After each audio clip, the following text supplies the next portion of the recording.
concentrar nesse momento, porque nós iremos ler a Bíblia e fazer a exposição das Escrituras.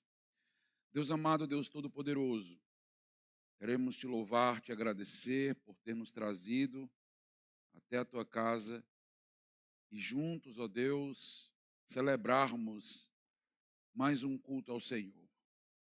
Sim, um culto é uma celebração. Para nós é um momento festivo, é um momento de expressar nossa alegria por tudo aquilo que o Senhor já fez, tem feito e vai fazer.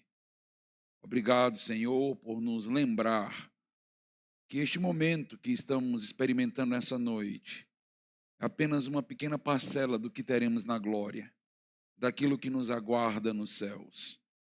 Obrigado por nos livrar de nós mesmos, do juízo eterno. Obrigado por Cristo ter vindo morrer na cruz por pecadores como nós e nos dar, Senhor, a tua presença eternamente. Nós te louvamos, nós estamos felizes e te pedimos que o Senhor fale conosco essa noite, nos ensine através da exposição da tua palavra. Que o pastor seja fiel ao texto bíblico e que nós possamos, no final da pregação, glorificar o teu nome. Em nome de Jesus, amém. O título da mensagem dessa noite é Jesus Cristo mudou a minha vida. Então, a pregação dessa noite é uma espécie de exposição de um testemunho. No livro de Atos, livro que nós temos ensinado aqui na igreja, nós nos deparamos com uma seção bem curiosa. Por pelo menos 3 vezes no livro de Atos, nós temos a mesma descrição. Uma descrição longa, mas que remete a um mesmo personagem. Por 3 vezes nós temos a descrição da conversão do apóstolo Paulo. A primeira vez que aparece é no capítulo de número 9. Depois vai aparecer no capítulo de número 22 e, novamente, no capítulo de número 24. E ao nos depararmos com este testemunho repetido no livro de Atos, nós nos perguntamos, por que será que Deus fez questão de registrar de uma maneira tão enfática a história deste homem? A razão, meus irmãos, é nos lembrar que ter um encontro real com Jesus muda completamente a nossa vida. Ter um encontro real com Jesus muda tudo. A biografia de Paulo nos lembra que existe um eu antes de Cristo, um eu antes da conversão e um eu depois. Abra sua Bíblia em Atos, capítulo de número 22. Vamos ler a partir do verso 1. Atos 22, a partir do versículo 1. Enquanto os irmãos estão abrindo, quero aproveitar para agradecer aos irmãos, à amada igreja, pela homenagem.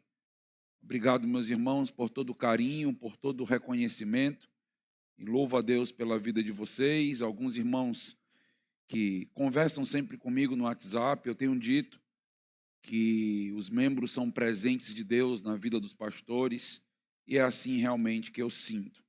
Estava sentado, e vendo a orquestra da igreja tocando, o grupo de louvor aqui, o especial do irmão Pedro, e lembrando, daquilo que Deus vem fazendo e realizando durante aí esses últimos anos na nossa igreja. Algo grande, algo belíssimo. Deus tem respondido muitas das minhas orações e eu não tenho do que reclamar do meu Senhor. Se eu reclamar de Deus é porque eu sou um pecador desgraçado mesmo. Abra sua Bíblia em Atos, capítulo 22, a partir do verso 1.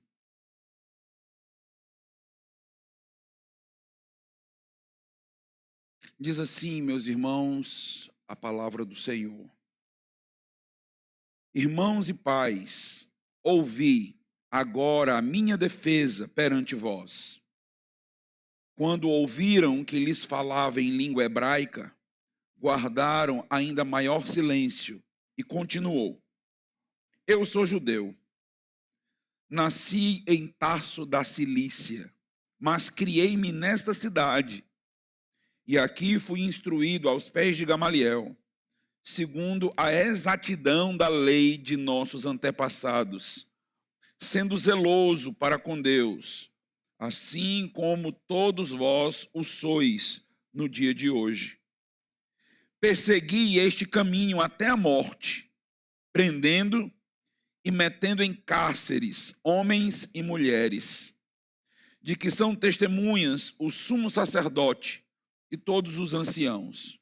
Destes recebi cartas para os irmãos e ia para Damasco, no propósito de trazer manietados para Jerusalém os que também lá estivessem, para serem punidos. Ora, aconteceu que, indo de caminho e já perto de Damasco, quase ao meio-dia, repentinamente, grande luz do céu brilhou ao redor de mim. Então caí por terra, ouvindo uma voz que me dizia: Saulo, Saulo, por que me persegues? Perguntei: quem és tu, Senhor?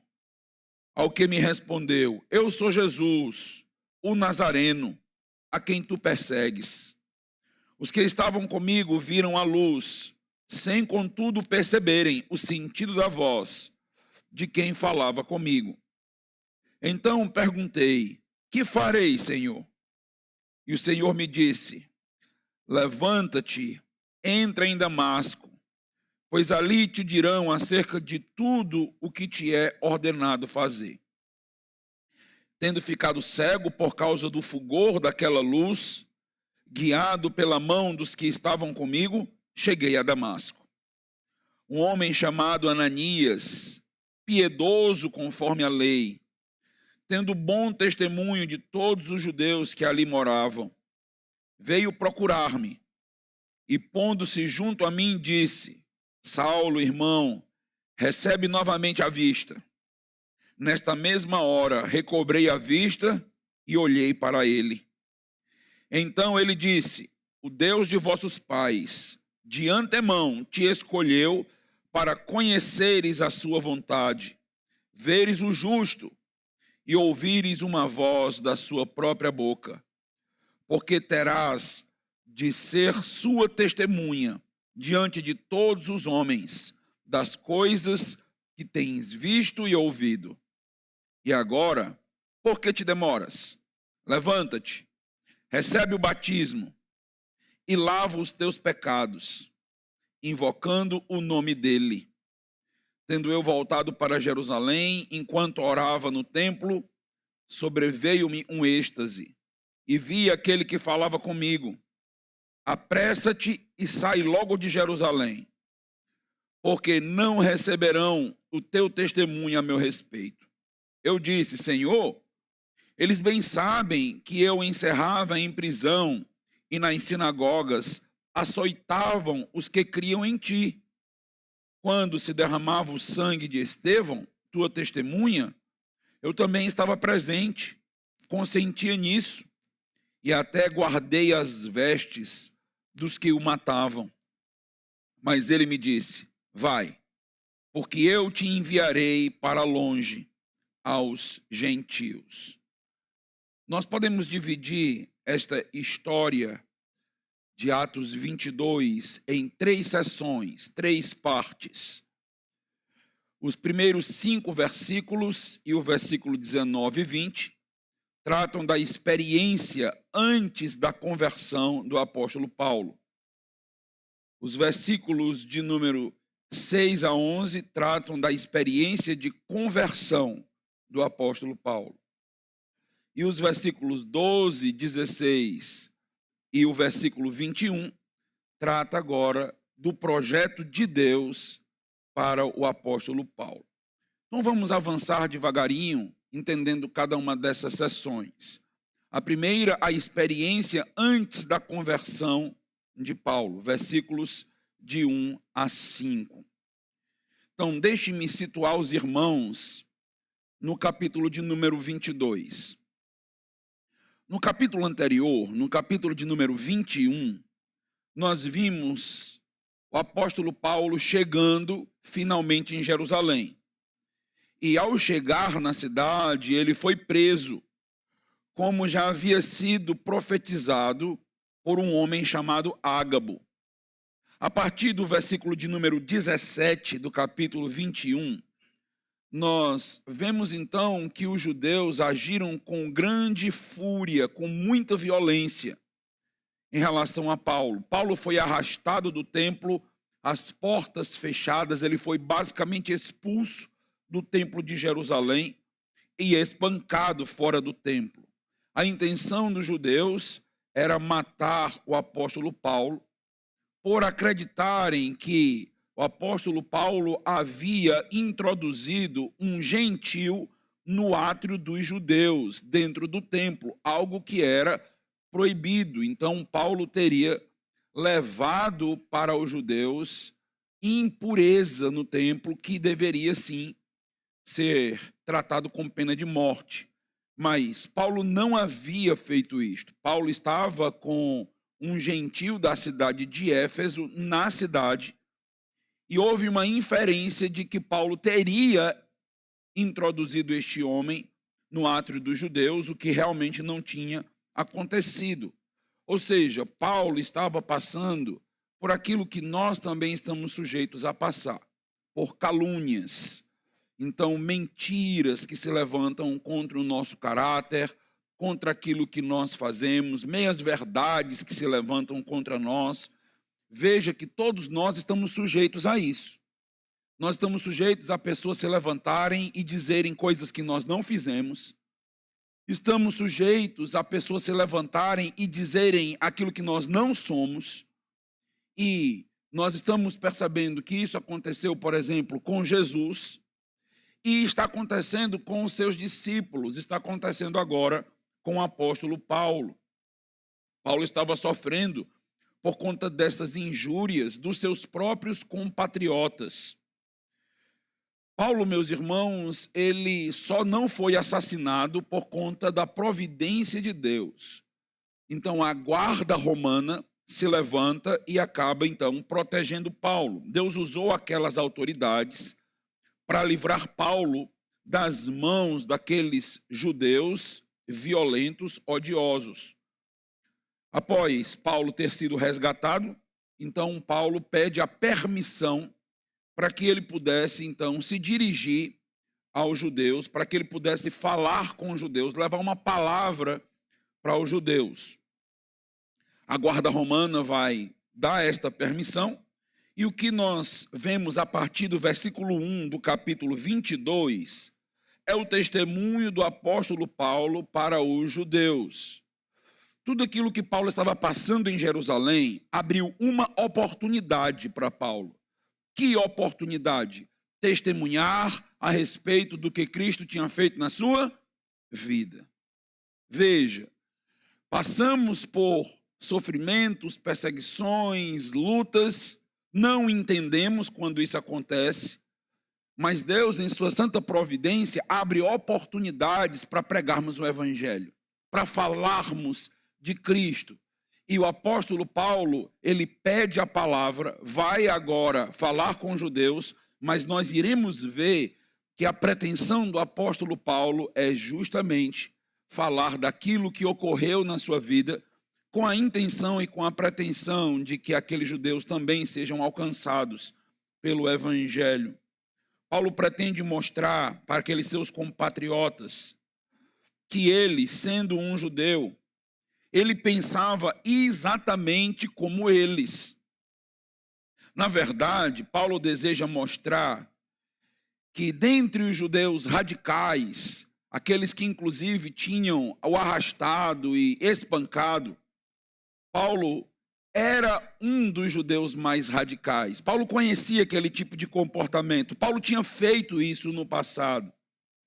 Veja o discurso do apóstolo Paulo a partir do verso 1. Ele vai se dirigir àquelas pessoas que usaram de tanta violência com ele, de mentiras, de ultrajes, mas veja a forma que ele faz. Ele começa dizendo: irmãos e pais. ouvi agora a minha defesa perante vós. Quando ouviram que lhes falava em língua hebraica, guardaram ainda maior silêncio, e ele continua. Eu acho incrível o autocontrole do apóstolo Paulo evidente aqui nessa situação e nessa passagem. Como Paulo conseguia, após ter sido humilhado, injuriado, espancado, passar por uma tentativa de assassinato, ainda falar com os judeus com tanta brandura. Sabe o que você consegue perceber nesse texto? O mandamento de Jesus, que nós precisamos abrir o nosso coração para amar até os nossos inimigos. É isso que você está vendo aqui. Note que Paulo os chama de irmãos e pais.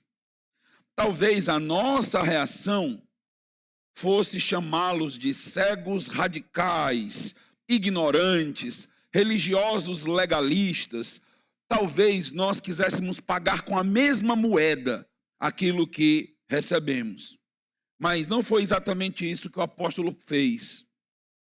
Ele começa seu discurso de uma maneira muito respeitosa, chamando eles de irmãos e pais. É impressionante aqui como Paulo tem um autocontrole diante de uma situação tão tensa. Paulo não está sendo apenas gentil nesse momento, mas Paulo está mais uma vez evidenciando sabedoria do alto.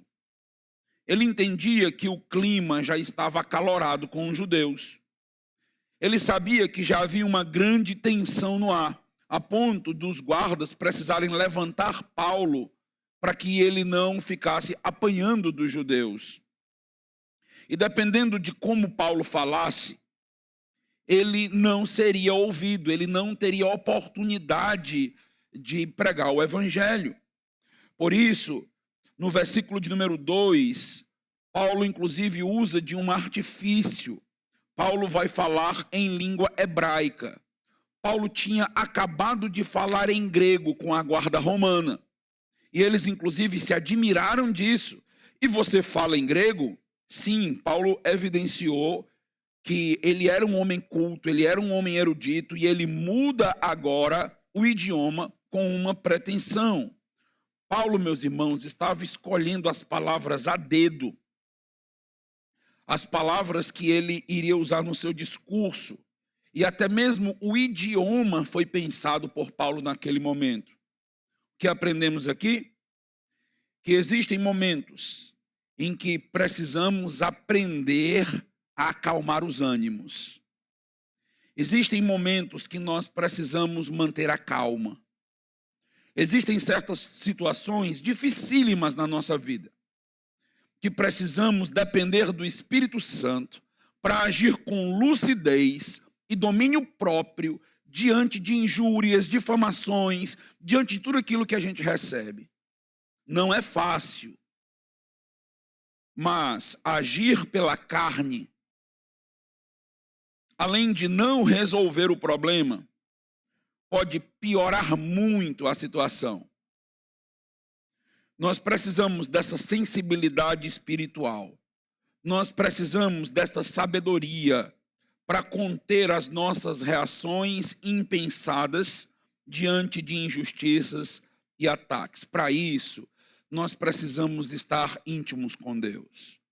Nós precisamos viver na dependência do Senhor, para que o domínio próprio se mostre na hora correta na nossa vida.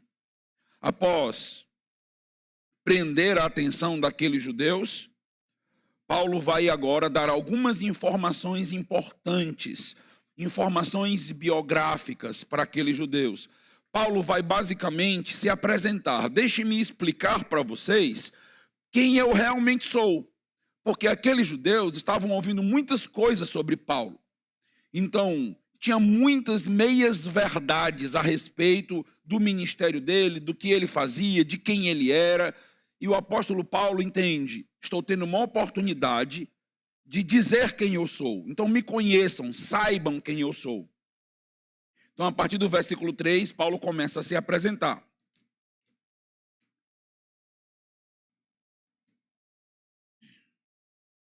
Eu sou judeu,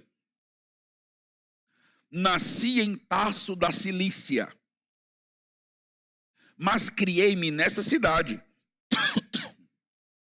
E aqui fui instruído aos pés de Gamaliel, segundo a exatidão da lei de nossos antepassados, sendo zeloso para com Deus, assim como todos vós o sois no dia de hoje. Persegui este caminho até a morte, prendendo, melhor dizendo, e metendo em cárceres homens e mulheres, de que são testemunhas o sumo sacerdote e todos os anciãos. Destes recebi cartas para os irmãos e ia para Damasco, no propósito de trazer manietados para Jerusalém os que também lá estivessem para serem punidos. Paulo estava sendo atacado injustamente, brutalmente. Havia a acusação de que Paulo havia corrompido as leis do templo. Então, Paulo faz questão de mostrar que se eles o conhecessem melhor, se aqueles judeus entendessem bem quem era Paulo, eles jamais acreditariam numa mentira como esta a respeito dele. Paulo pergunta para eles basicamente: vocês sabem quem eu sou? Vocês realmente me conhecem? E ele começa a responder: meus irmãos, eu sou um judeu. E apesar de ter nascido em Tarso da Cilícia, o que deu a Paulo o privilégio da cidadania romana, que ele vai utilizar, e vai ser muito importante para o ministério dele, Paulo afirma: eu nasci em Tarso da Cilícia, mas eu fui criado em Jerusalém. Então eu estou em Jerusalém desde pequeno. Foi em Jerusalém que eu fui instruído. Esta é a minha cidade, eu conheço esse templo. Quase que Paulo está dizendo: olha, quando eu era criança, eu corria aqui, nesses redor desse templo aqui, ó. Eu brincava de esconde-esconde aqui. Paulo está dizendo: eu conheço essa cidade, essa é a minha cidade, eu sou judeu. Eu fui instruído aos pés, sabe de quem? Vocês sabem quem foi o meu professor? Já ouviram falar em Gamaliel? Gamaliel foi um dos maiores rabinos da época, e Paulo está dizendo: ele foi o meu professor, eu aprendi tudo que eu sei com ele. Paulo estava mostrando para eles que ele não era qualquer um. Paulo está mostrando para eles que ele entendia exatamente as leis, a ponto de Paulo fazer questão de dizer que a instrução que ele recebeu foi segundo a exatidão da lei dos nossos antepassados. Paulo diz: olha, eu aprendi detalhe por detalhe da lei, eu sei a lei com exatidão, eu estudei a lei. Ou seja, Paulo, meus amados irmãos, era versado no judaísmo, era um homem que conhecia muito bem as regras do templo. Paulo está basicamente dizendo para eles: será que conhecendo tão bem a lei mosaica, as regras do templo, será que eu iria errar em algo tão básico de inserir no átrio dos judeus um gentio? Será que eu faria algo desse tipo, sabendo que isto era proibido, sabendo que alguém que faz isso corre risco de morte? Qual é o sentido disso? Além disso, Paulo diz: eu entendo vocês, porque eu também fui um homem zeloso para com Deus, para com o Deus de Israel, como todos vocês são nos dias de hoje. Veja que Paulo, mais uma vez, é elogioso. Paulo, em Atos 17, no Areópago, Paulo começa seus discursos com elogios. Agora, mais uma vez, ele chama os judeus de homens zelosos. Lá em Romanos capítulo 10, Paulo diz que os judeus são zelosos, mas lhe falta o quê? Entendimento. São zelosos, mas sem entendimento. São, então, radicais na religião deles. Paulo está dizendo: eu também tive esse mesmo zelo. Sabe o que vocês estão fazendo comigo? O apóstolo Paulo está perguntando para eles: vocês estão fazendo comigo o mesmo que eu fiz com outros, a mesma coisa. Veja o que ele diz no versículo 4. Persegui este caminho até a morte. O cristianismo é chamado de o caminho. Muito interessante, porque isso tem duas implicações. Chamar o cristianismo de o caminho tem uma implicação missionária. Então, o evangelho ele se espalhava por todo mundo, de Jerusalém, Judeia, Samaria, aos confins da terra. Ou seja, o evangelho ele não é bairrista, ele não deve ser restrito em um ambiente, em um local, ele não pertence a uma igreja. O evangelho, ele caminha, o cristianismo, ele vai caminhando. Ao mesmo tempo que é chamado de o caminho, nós temos também a ideia de o cristianismo como uma espécie de estilo de vida, uma espécie de percurso de vida. E assim ele é descrito. E Paulo está dizendo, eu persegui estes, que são chamados de os do caminho. E eu os persegui, o que o texto diz, até a morte. Olha o nível de perseguição do apóstolo Paulo. Eu os persegui até a morte, prendendo e metendo em cárceres homens e o que mais? Mulheres. Paulo era um homem muito violento. Paulo, no judaísmo, ele era um homem muito carrasco. Tem uma descrição, na primeira vez que menciona a biografia de Paulo em Atos, que é curiosa. Veja Atos 9, volta um pouquinho comigo. Atos 9, versículo 1.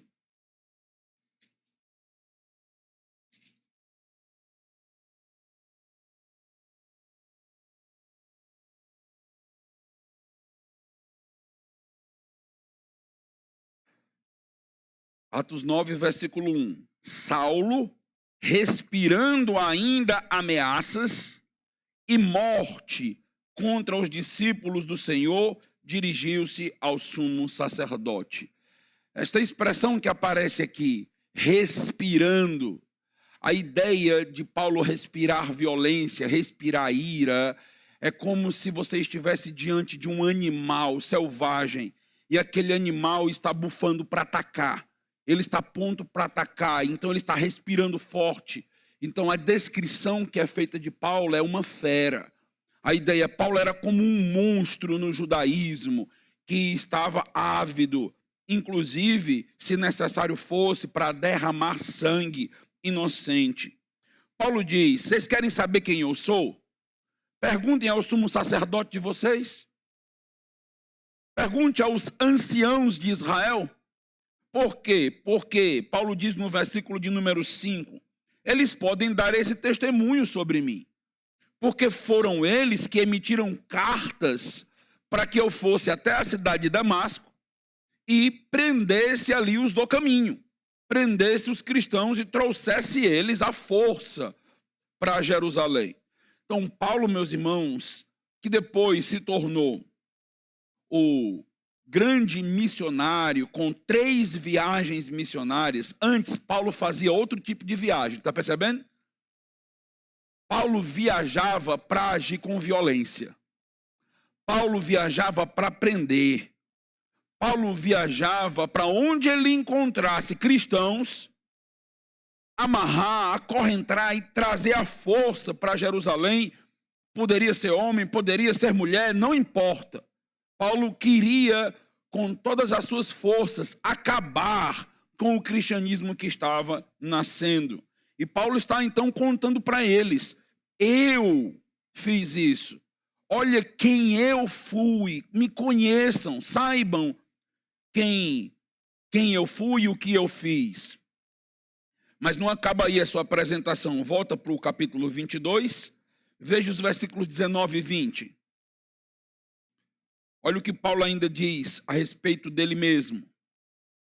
Eu disse, Senhor, eles bem sabem que eu encerrava em prisão e nas sinagogas, açoitava os que criam em ti. Já pensou? Então, se alguém estivesse próximo de Paulo e cresce em Jesus, apanhava. Versículo 20. Quando se derramava o sangue de Estevão, tua testemunha, eu também estava presente. E olha o que ele diz, eu consentia nisso. E até guardei as vestes dos que o matavam. Paulo está dizendo, as minhas mãos estão manchadas com o sangue do mártir, com o sangue do grande Estevão. Eu sou culpado pela morte de Estevão. Eu estava junto deles. Eu consentia em tudo aquilo. Eu segurei, inclusive, as vestes dos assassinos. Este sou eu. Este é Paulo que vocês estão prendendo e atacando. Entenderam agora quem é Paulo? Paulo estava dizendo para eles, eu talvez fui muito pior do que qualquer um de vocês. Muito pior. Vocês me prenderam agora, vocês me aceitaram. E você não consegue enxergar raiva em Paulo, ira em Paulo. Paulo chama eles de irmãos e pais. Por quê? Porque Paulo se identifica com eles. Paulo não se coloca como alguém superior a eles. Não há aqui aquele espírito de olhar para o pecador de cima para baixo, entende? Paulo está dizendo, eu fui tão ruim ou pior do que qualquer descrente. Então, quando eu vejo um descrente fazendo algo terrível, eu não fico me orgulhando de quem eu sou. Eu lembro de quem eu fui. Eu lembro do que eu fiz. E se você não fez tanto quanto Paulo, foi a graça de Deus que não permitiu. Porque todos nós temos a capacidade de sermos perseguidores, violentos, assassinos. Todos nós, sem Cristo, temos essa capacidade. Então, Paulo aqui, ele não olha para o incrédulo com ira, com ódio. Pelo contrário, você vê empatia em Paulo, porque ele se reconhece neles. Aquilo que estão fazendo com ele, ele fez com muitos, e Deus já disse que seria assim. Deus disse que salvaria Paulo para que Paulo pudesse saber o quanto importa sofrer em nome de Cristo. Paulo estava pagando aquilo que ele mesmo fez. Ele não estava pagando os seus pecados, porque só quem paga pecado é Cristo. Mas ele estava experimentando da mesma experiência que ele propôs para outras, experiência amarga. Paulo estava fazendo tudo aquilo em nome de Deus. Quando Paulo perseguiu, quando Paulo matou, quando Paulo prendeu, Paulo estava fazendo tudo em nome de Deus. Isso é de assustar, não é não? O que é que a gente pode fazer em nome de Deus? Não é de assustar, não? Ele afirma no versículo 3 que ele estava sendo zeloso para com Deus.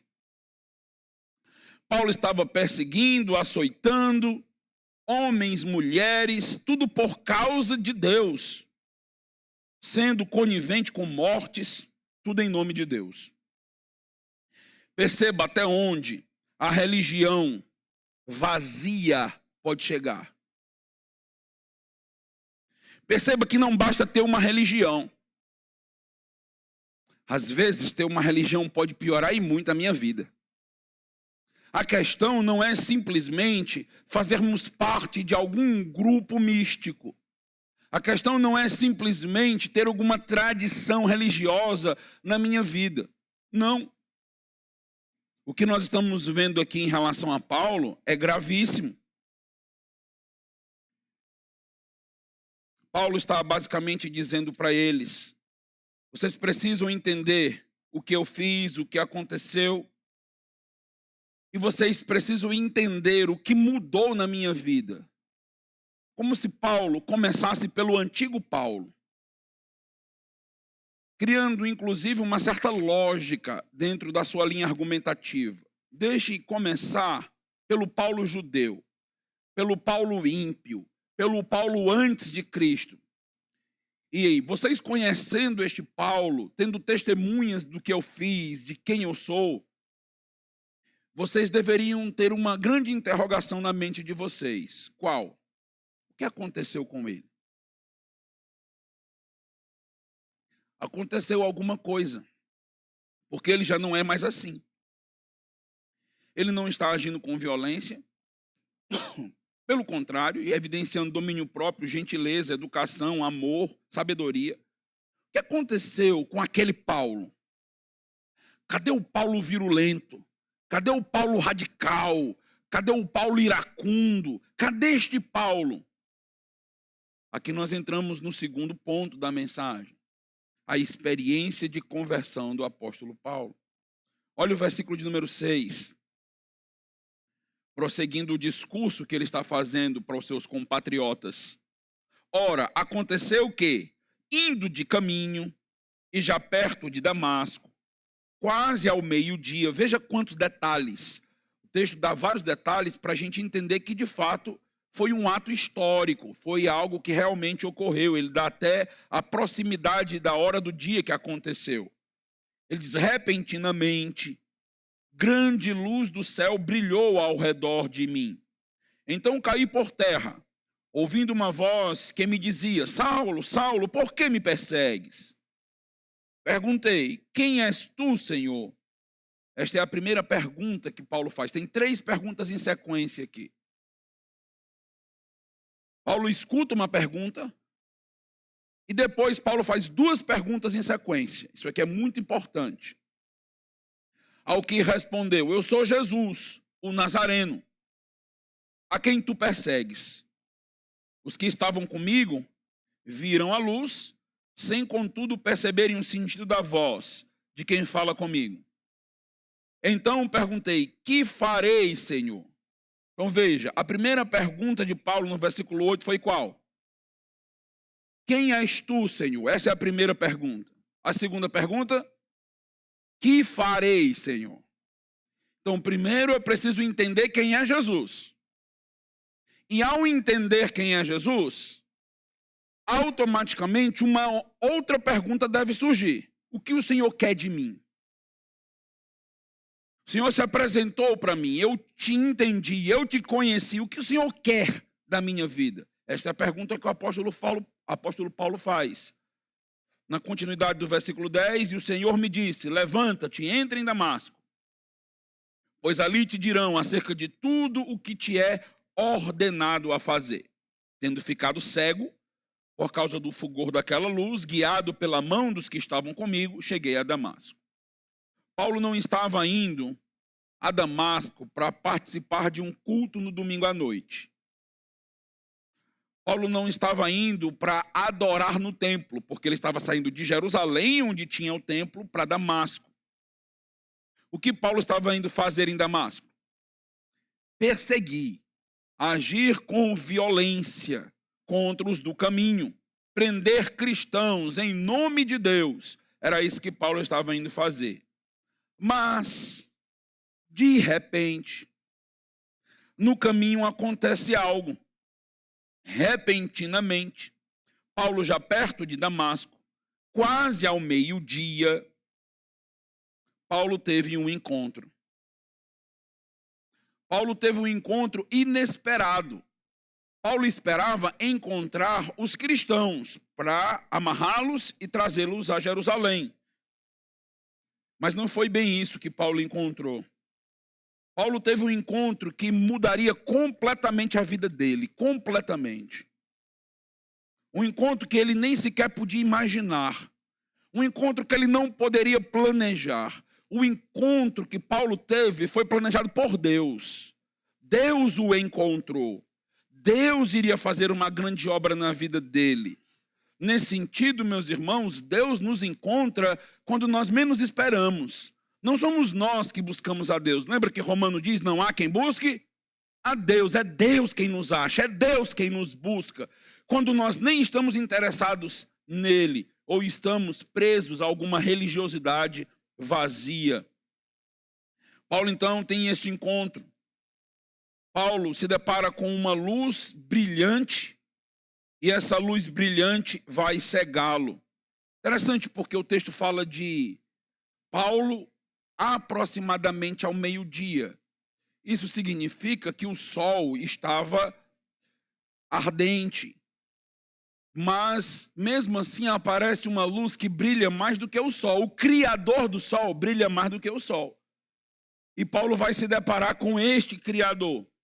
Paulo cai por terra e escuta uma voz, uma pergunta é feita. Veja que nem sempre Deus aparece para a gente com respostas.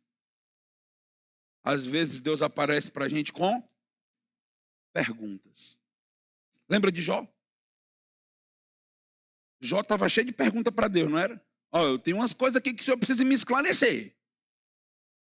Aí Deus diz, eu também tenho umas perguntas para fazer, Jó. Deus se encontra com Paulo e diz, Paulo, tem uma pergunta importante para você me responder. Qual? Por que você está me perseguindo?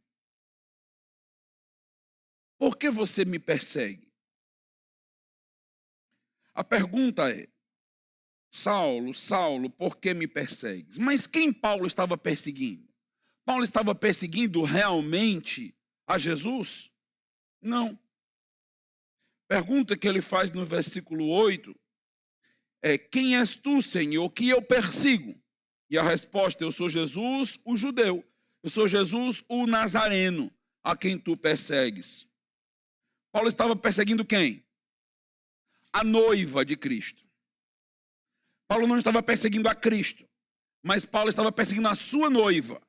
Paulo estava perseguindo a sua igreja. A igreja que era projeto de Deus. O próprio Jesus aparece aos apóstolos e diz que a igreja irá nascer a partir da descida do Espírito Santo. O projeto da igreja é um projeto de Deus. Perseguir o povo verdadeiro do Senhor é perseguir o próprio Salvador. É o que nós estamos aprendendo aqui. Isto nos lembra do valor da igreja verdadeira, do valor da igreja de Cristo. Aqui eu não estou defendendo tudo e qualquer tipo de coisa que se chama igreja. Não é isso que eu estou fazendo. Tem várias instituições que abrem em algum lugar, colocam na frente o nome igreja, mas que não tem nada de igreja. Porque para ser igreja precisa ser bíblica. Para ser igreja precisa ser aos moldes de Deus. E nesse sentido, nós estamos falando da igreja verdadeira. Fazer parte da igreja verdadeira. Jesus Cristo morreu por sua igreja. Este é o amor de Cristo pela igreja. Ele morreu por ela. Quando nós falamos da igreja, eu estou falando de você, eu estou falando de mim. Estou falando do povo de Deus que foi resgatado, que foi salvo. Nós estamos vendo que se levantar contra a igreja de Cristo é sério, porque acaba sendo uma briga que nós compramos contra o próprio Senhor da igreja, o Deus da igreja. E quando nós falamos de perseguir a igreja, lembra, Paulo está perseguindo homens, Paulo está perseguindo mulheres, Paulo queria pegar qualquer cristão, um cristão que Paulo pegasse e levasse para Jerusalém, era perseguição a Cristo, entende? Este cristão, ele compõe a igreja do Senhor Jesus Cristo. Então, quando alguém se levanta contra você, contra mim, com injúrias, e se levanta nos atacando, se levanta de maneira irresponsável, falando mal ou coisas do tipo, nós não devemos nos preocupar tanto assim em nos defender. Existe sim um momento para isso. Paulo, inclusive, pediu a oportunidade de defesa. Mas nós devemos lembrar que, no final das contas, todos aqueles que se levantam contra o povo de Deus, todos aqueles que se levantam contra a igreja, um dia prestarão contas a Deus, o Senhor da igreja. Um dia ouvirão, por que você me perseguiu? Por que você fez isso? E alguns talvez irão pensar, não, mas eu não fiz isso contra a igreja. Fez. Você se levantou contra aquele servo, contra aquela serva, você fez isso, você fez aquilo. Eles compõem a minha igreja. Aqueles homens que estavam ali com Paulo, estavam caminhando na mesma missão, se levantando com Paulo contra a igreja. Isso é muito sério, meus irmãos, porque nos nossos dias a gente vê as pessoas falando mal da igreja por tudo e qualquer coisa. Deixe-me dizer algo para você, se segura aí na cadeira. Lave sua boca com sabão para falar da igreja do Senhor Jesus Cristo. Porque ela foi purificada pelo sangue do Cordeiro. Amém? Cuidado, cuidado, cuidado para uma discordância que você tem, algo que você traz desgosto ao teu coração, você se levantar contra a igreja do Senhor Jesus. Eu não estou dizendo que a igreja é perfeita, que nenhum de nós é perfeito. Mas o que eu estou dizendo é que a igreja de Cristo é uma instituição do próprio Cristo. E que quem mais se importa com a igreja não é o pastor, não são os diáconos, não é a diretoria. Quem mais se importa com a igreja foi aquele que morreu pela igreja. Eu não morri na cruz pela igreja, eu sou só apenas o pastor da igreja. Quem morreu na cruz pela igreja foi Jesus. Nesse sentido, Jesus sente as dores da igreja e as dores do seu povo e prestará contas com todo que se levanta contra a igreja. Isso é seríssimo, seríssimo.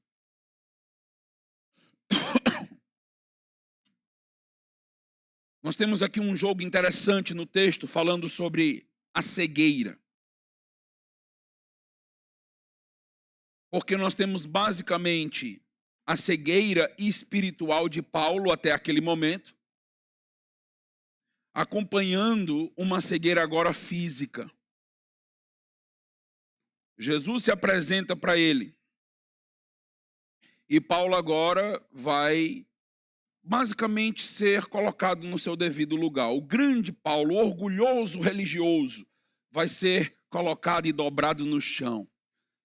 Olha como isso é interessante. Quando nós não nos prostramos voluntariamente diante de Deus, a gente cai do cavalo. Deus nos derruba e nos prostra. E nos coloca onde nós deveríamos estar, reconhecendo quem Ele é, humilhado, sabe aquele orgulho todo? Quem é Paulo? Bate no peito, sou fariseu, como a gente vai ver, aprendi com Gamaliel. Cadê o Paulo aqui tão forte?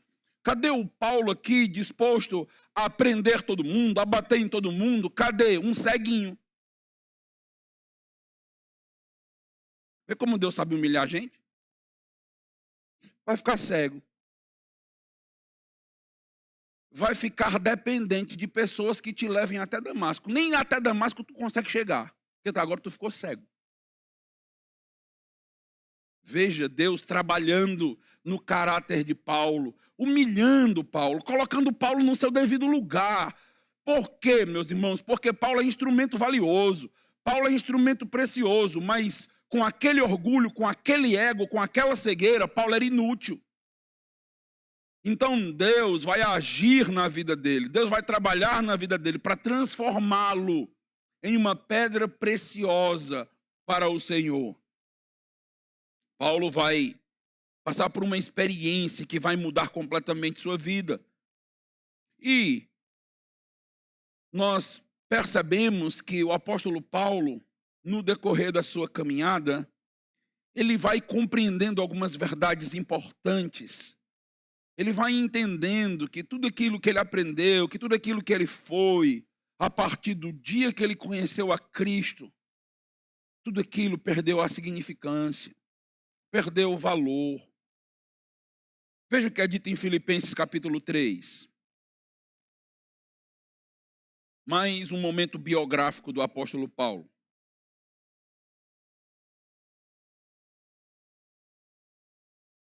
Filipenses capítulo 3, versículo 4.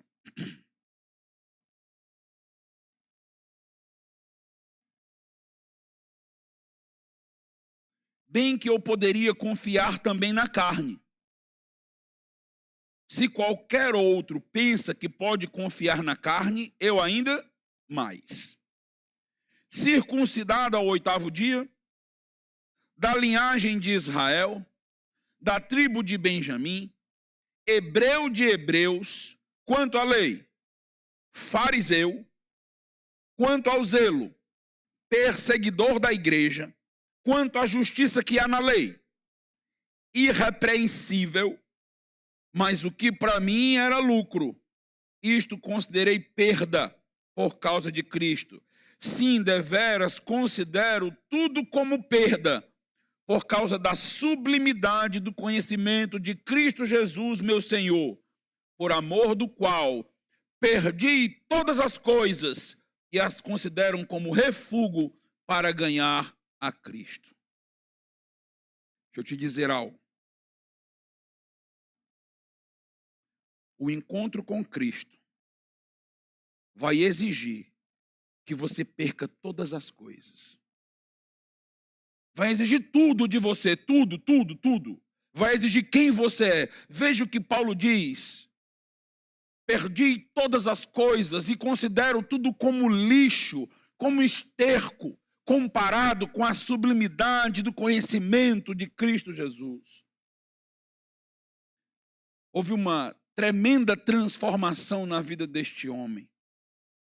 Transformação das afeições, das emoções, transformação cognitiva. Ele não pensa mais da mesma maneira, ele não sente mais da mesma maneira, ele não age mais da mesma maneira. As prioridades de Paulo mudou, os valores de Paulo são diferentes. Tudo está diferente na vida de Paulo, tudo. Sabe todos os títulos que Paulo estava acumulando até este momento? Sabe o orgulho de ter estudado com o maior rabino de Israel, ser da tribo de Benjamim, ser um fariseu, como ele menciona, ser zeloso da lei. Paulo diz, eu não sou só hebreu, eu sou hebreu de hebreus. Tudo isso, Paulo afirma, perdeu completamente o seu valor depois que ele conheceu a Jesus Cristo. Isso porque o encontro com Jesus Cristo muda tudo. O encontro com Jesus Cristo muda a nossa vida. O encontro com Jesus Cristo não muda só o nosso presente, muda as nossas expectativas, muda o nosso futuro, nos dá uma razão diferente para viver. O encontro com Cristo é capaz de fazer com que a gente abandone todas as nossas tradições religiosas. Veja que Paulo afirma, eu sou judeu desde o 8º dia de nascimento. Eu fui circuncidado com 8 dias de vida. Parece alguns batismos infantis, né? Desde pequenininho. Mas o encontro com Cristo fez com que Paulo abandonasse toda uma vida em uma determinada religião, em uma determinada tradição. Porque Paulo percebeu. Os olhos de Paulo finalmente foram abertos. Incrível, Paulo foi humilhado, houve a cegueira, para depois abrir os seus olhos e ele entender tudo, e ele compreender tudo. E no lugar de perseguir, Paulo se torna agora um perseguido, junto com os demais. Paulo abandona toda aquela religião que ele vivia. Por mais que Paulo pudesse dizer, esta foi a religião dos meus pais. Quem foi que me circuncidou ao 8º dia? Eu só tinha 8 dias de nascido, foram meus pais. Ah, pastor, eu não vou seguir a Cristo porque eu não quero abandonar a religião dos meus pais. Porque eu tenho 20, 30, 40 anos vivendo em tal religião, em tal tradição. O que é que eles vão achar? Como é que vai ser? Deixa eu te dizer algo. Se você não está disposto a perder tudo, Jesus Cristo não é para você. Vá viver sua vida. Continue na sua tradição. O que aconteceu com Paulo é um estereótipo do que acontece com cada um de nós. Então o reino cresce dentro do nosso peito, a ponto de não querermos mais aquela vida, não aguentarmos mais aquilo. Quando os nossos olhos são abertos, quando nós percebemos, nós não temos como continuar mais no erro, naquela falha, porque agora Cristo se mostrou belo para nós. A graça se mostrou irresistível. quando a graça se mostra irresistível para o eleito, ele se converte. Ele simplesmente se dobra. Ele simplesmente adora. É o que acontece com aqueles que Deus escolheu para a salvação. Independente dos anos de vida que você tem dentro de uma tradição religiosa, o encontro com Cristo não muda apenas a tua tradição religiosa, mas vai mudar também a tua percepção sobre as tuas vitórias e conquistas antigas. Tudo aquilo que era tão valioso para você vai perdendo sentido. Porque a nossa vida sem Cristo é uma vida onde nós temos que encontrar sentido em várias outras coisas. Nós vamos nos apegando aos nossos títulos, à nossa profissão, vamos nos apegando aos nossos filhos, à nossa família, à nossa chácara, ao carro. Nós vamos nos apegando a qualquer coisa. Porque o nosso coração está vazio de sentido. Mas quando nós nos encontramos com Cristo, todas as coisas se alocam. Todas as coisas ganham o seu devido lugar. Existe, meus irmãos, uma tese que inicia com Agostinho de Hipona, passando por Tomás de Aquino, chegando a C.S. Lewis e Jonathan Edwards. Eu vou estar expondo isso numa conferência em Fortaleza, no final do mês, chamado de Ordo Amores, amores ordenados. Quando o nosso amor por Deus, ele surge na nossa vida, todos os demais amores, eles entram em ordem. Todas as demais coisas, elas ocupam seu devido lugar. Quando nós não temos o verdadeiro amor por Deus, há uma confusão nos nossos afetos. Nós começamos a substituir tudo. Nós começamos a amar demais o que não deveríamos amar, criando ídolos no coração. Como C.S. Lewis gosta de dizer, nós podemos transformar amores em demônios de uma maneira muito fácil e muito rápida. Tudo mudou na vida de Paulo. E é o que ele está dizendo. Ele está tendo a oportunidade de dar esse testemunho para as pessoas. Que testemunho bonito, né? Testemunho belo é o que ele está fazendo. Não existe um encontro mais radical do que o encontro com Cristo. Não existe. Ah, pastor, eu pensei que o encontro mais radical que teria na minha vida seria quando eu encontrasse a mulher da minha vida, o homem da minha vida. Sim, isto é importante, é valioso, mas esse não é o encontro mais radical da sua vida. Vai ter uma mudança na sua vida, mas muito pequena comparada com a mudança que Cristo faz em nós. Com Cristo nós nascemos de novo. Nós nos transformamos em uma nova criatura. Não é uma mudança pequena. Nós passamos a ser outra pessoa. É algo muito maior do que uma mudança de hábito, uma mudança de cultura. É muito maior do que isso. É um novo coração, com novos lábios na adoração, porque somos uma nova criatura. Se alguém está em Cristo, é nova criatura. As coisas antigas passaram, eis que se fizeram novas. É o que Paulo está dizendo. As coisas antigas passaram. As coisas antigas que eram tão aplaudidas pelo mundo, tão valorizadas, as pessoas me colocavam em pedestais, as pessoas me admiravam tanto, tudo isso é lixo comparado com o privilégio que eu tenho hoje de estar em Cristo Jesus, nos braços do meu Salvador. Isto, meus amados irmãos, é insubstituível, insubstituível. Se tudo e qualquer coisa tem mais valor do que Cristo para você, é porque você ainda não experimentou deste encontro. Eu oro para que todos nós que estamos aqui essa noite já tenham experimentado desse encontro. E caso isso não tenha acontecido, experimentemos desse encontro, porque ele é radical. A mudança vai aparecer, você será transformado. Você não aguentará mais ser a mesma pessoa, vai mudar. O que acontece, pastor, no meio evangélico? Saiu a estatística agora do IBGE, o número de evangélicos está crescendo.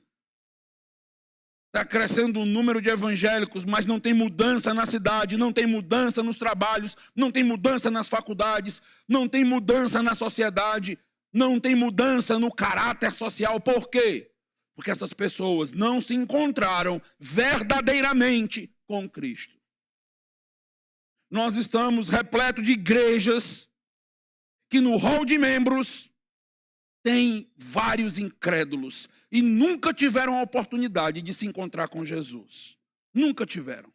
Vem para a igreja como um crente domingueiro, igual um católico apostólico romano, que às 6 horas da noite vai para a missa. Vai, participa, come a pipoca na praça e vai para casa. Pronto, eu cumpri a minha missão religiosa. Ser discípulo de Jesus é muito mais do que isso. Ser discípulo de Jesus é entrar na segunda adorando a Jesus, é passar para a terça com o coração sedento por Ele. É muito mais do que um culto público, é muito mais do que estar numa igreja. É o caminho, é um estilo de vida, é uma mudança radical. É um novo caminho para as nossas vidas. É isso que Paulo está experimentando. Eu poderia falar muito sobre isso, porque eu experimentei disso. Não no nível de Paulo, mas a transformação que Deus operou na minha vida foi uma transformação que nem eu acredito até hoje. Quanto mais as pessoas que estavam ao meu redor. Algo que só Deus pode explicar. Algo que não tem livre-arbítrio no mundo que explique. Porque eu não queria Deus. Eu não queria me aproximar de Deus. Mas assim como com Paulo aconteceu, ele indo a caminho de Damasco e Deus o encontrou, Deus me encontrou. E Deus disse, eu vou transformar a vida desse bichinho. E vou dar para ele uma alegria que ele nem sabe que existe. E vou preencher esse coração vazio dele com um sentido que ele jamais vai esquecer. E vou colocar na alma dele sede e amor por mim para me servir até o último dia da vida dele. E é isso que Deus tem feito. Semana após semana eu lembro do que Deus fez na minha vida, de como Deus me transformou. E isso tem me revigorado. Lembrando deste momento, da minha cegueira anterior, de como eu não enxergava Cristo, de como Ele me colocou no meu devido lugar, abriu os meus olhos para que a obra fosse feita. Lembre-se da sua conversão, lembre-se do que Deus fez, porque certamente Ele não fez só na vida de Paulo, Ele não fez só na minha vida. Se você é crente, está me ouvindo hoje, Ele fez algo belíssimo na sua vida, belíssimo, belíssimo na sua vida, que não tem dinheiro neste mundo que possa comprar o que Deus fez na sua vida. Por último, pastor, porque eu posso passar a noite toda meia. Por último, nós vamos ver que Paulo teve uma experiência antes da conversão, Paulo tem a experiência da conversão, e após a conversão, Deus tem um chamado para a vida de Paulo. Deus tem um projeto para a vida dele. Deus dá a Paulo o privilégio de ser útil na obra e no reino. Veja aí os versículos 12 a 16. Um homem chamado Ananias, piedoso conforme a lei, tendo um bom testemunho de todos os judeus que ali moravam, veio procurar-me e, pondo-se junto a mim, disse, Saulo, irmão, recebe novamente a vista. Nesta mesma hora recobrei a vista e olhei para ele. Então ele disse, o Deus de nossos pais, de antemão, te escolheu para conheceres a sua vontade, veres o justo e ouvires uma voz da sua própria boca. O justo é Jesus, ele é chamado de o justo. E o texto nos diz o seguinte, que o apóstolo Paulo, ele foi escolhido, como é dito aqui, para que ele pudesse conhecer a vontade de Deus e ver o justo. Então, para por um momento. Quando Paulo estava ali, a caminho de Damasco, eles viram aquela grande luz, ouviram aquele grande estrondo, mas só Paulo entendeu. E os demais judeus não entenderam. Se você olhar o versículo de número 15,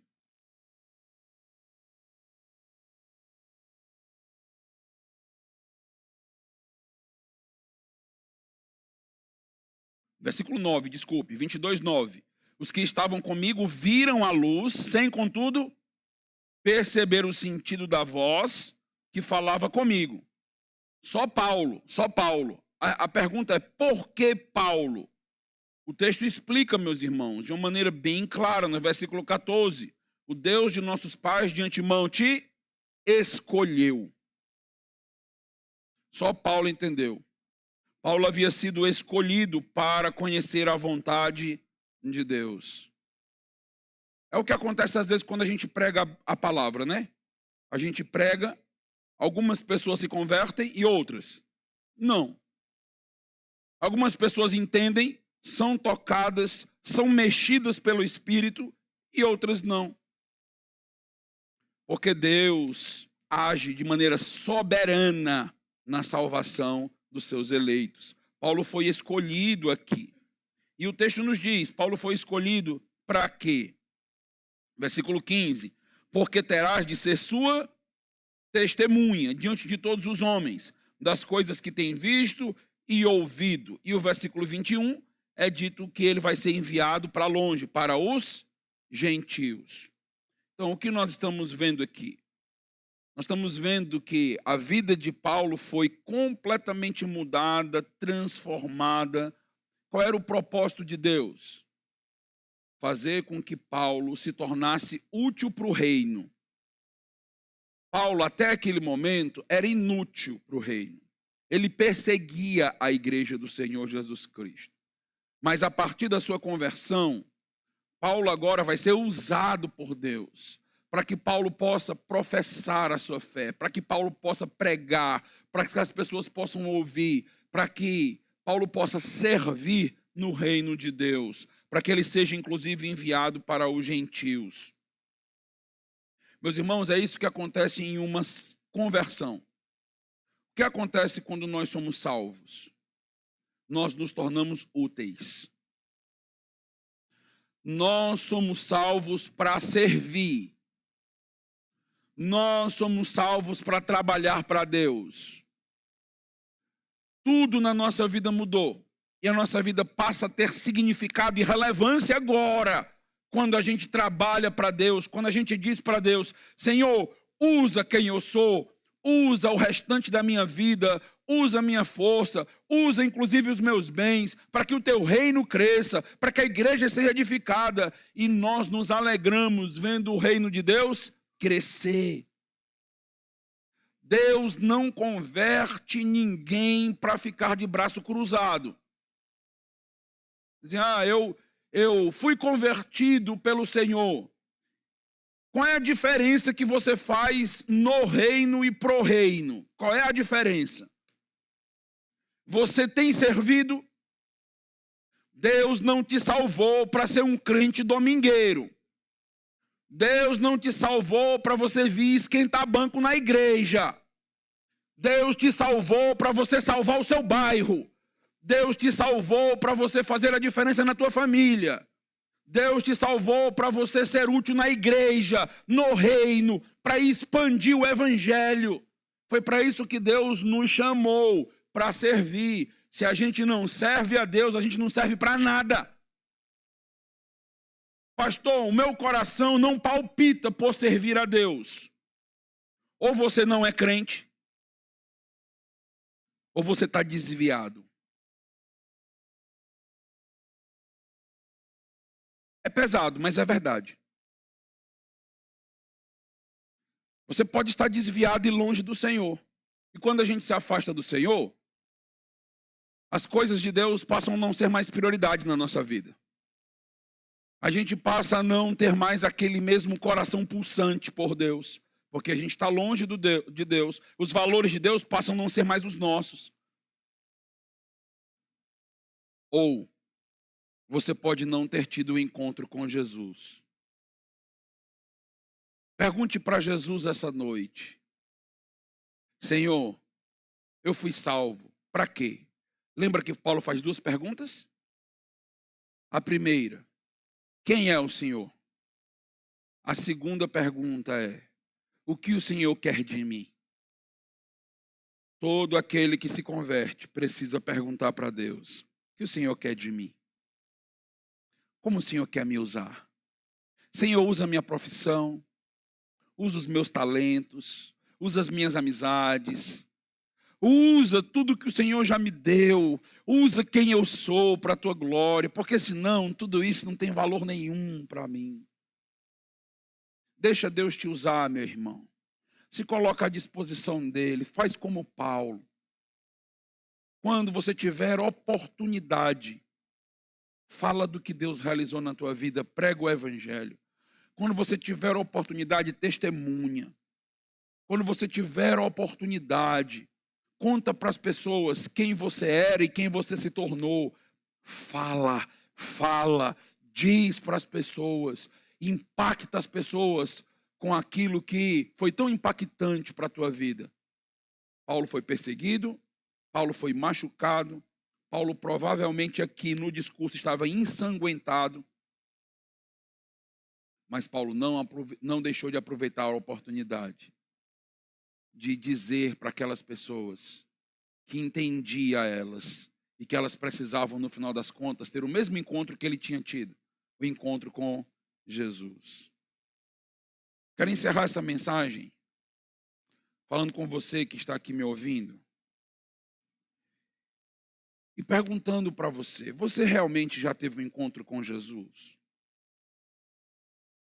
Você realmente já creu que Jesus Cristo veio a esse mundo para morrer no seu lugar, para perdoar os teus pecados?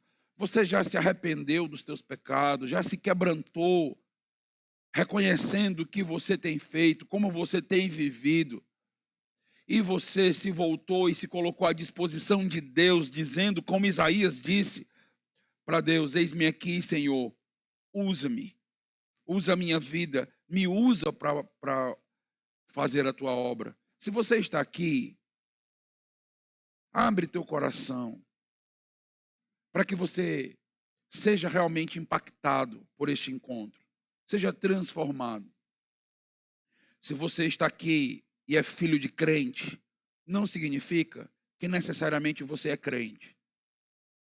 Se você está aqui, mesmo que seus pais sejam crentes, você tem que se encontrar com Jesus, porque o encontro dos teus pais com Jesus não vale. O encontro dos teus pais com Jesus transformou a vida dos teus pais. Você precisa de Jesus. Você precisa ter esse encontro. Você não pode ficar vivendo na religiosidade. Você não pode ficar vivendo só no piloto automático. Porque os meus pais são da igreja, eu sou da igreja. Você precisa se encontrar com Jesus urgente. A tua alma corre risco. Você pode morrer a qualquer momento e ir para o inferno. Você precisa se quebrantar e se arrepender. E o que vai acontecer na tua vida é tão belo, é tão bonito, que você nem vai conseguir se conter. E você vai precisar falar, e você vai precisar dizer, e você vai precisar servir. E as pessoas chegam para mim e dizem: pastor, o que é que eu posso fazer? Como eu posso servir? Eu quero servir ao meu Deus, eu quero fazer algo. Porque o que aconteceu na nossa vida é tão grande que a gente não se contém em não fazer algo para Ele. Não que a gente vá conseguir pagar o que Ele fez, a gente não vai conseguir nunca. Mas a gente quer servir por gratidão. A gente quer servir por prazer. Então, se você está aqui, antes de você dormir essa noite, ore.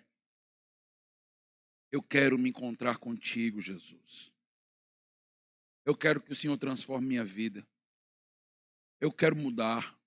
Eu quero ter essa paixão. Eu quero ter essa sede.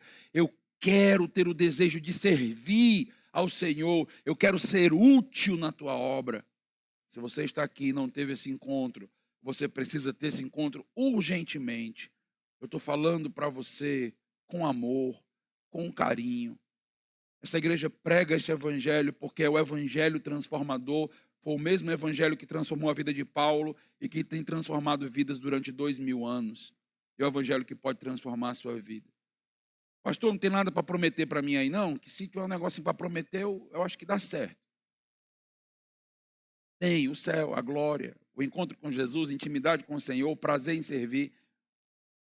Passou disso é heresia, não vou dizer aqui. Vamos orar. Deus amado, Deus Todo-Poderoso, queremos como igreja essa noite orar por aqueles que não tiveram ainda esse encontro. Aqueles que estão aqui no nosso meio, estão apenas acostumados com a Bíblia, acostumados com os cultos, acostumados com o Evangelho. Ó Deus, que o Teu Espírito Santo convença cada coração aqui essa noite, que haja uma decisão genuína, verdadeira. Ó Deus, transforma vidas no nosso meio. Faz com que pecadores, antes orgulhosos do que estão fazendo, se tornem como ceguinhos, humilhados diante do Senhor, para que possam ser exaltados por Ti. Ó Deus, converte pessoas através do nosso Evangelho, através do Evangelho que pregamos durante a semana. Converte os nossos familiares, nossos amigos, filhos, parentes próximos e distantes. Faz a Tua obra, meu Deus. E eu quero te pedir ainda, como pastor dessa igreja, aquece o nosso coração para te servir, meu Deus. Nós fomos chamados para te servir, fomos salvos para te servir, queremos te servir. Aquece, Senhor, aqueles que estão com o coração frio, aqueles que por algum tempo já estão desanimados de fazer a tua obra. Ó Deus, aquece. Aqueles que estão fazendo a obra de maneira relaxada, aquece, Senhor. Aquece a nossa alma, para que a gente possa, ó Deus, sentir o mesmo prazer de te servir que já sentimos antes. Ó Deus, não deixa que o teu povo se afaste de ti, porque, Senhor, o prazer do crente é estar próximo de ti fazendo a tua obra. Não queremos ser um grupo de crentes frios, fazendo tudo no automático e por obrigação. Queremos ter ser um crente com um coração em grande fervor de amor pelo Senhor. Aumenta o nosso amor, aumenta a nossa disposição e que nós possamos olhar para tudo que temos e já vivemos como perda em comparação à sublimidade do conhecimento de Cristo Jesus. É o que nós te pedimos em nome de Jesus. Amém. Nós vamos ter um pós-lúdio. Após o nosso pós-lúdio, nós estamos com o nosso culto encerrado. Deus abençoe a todos.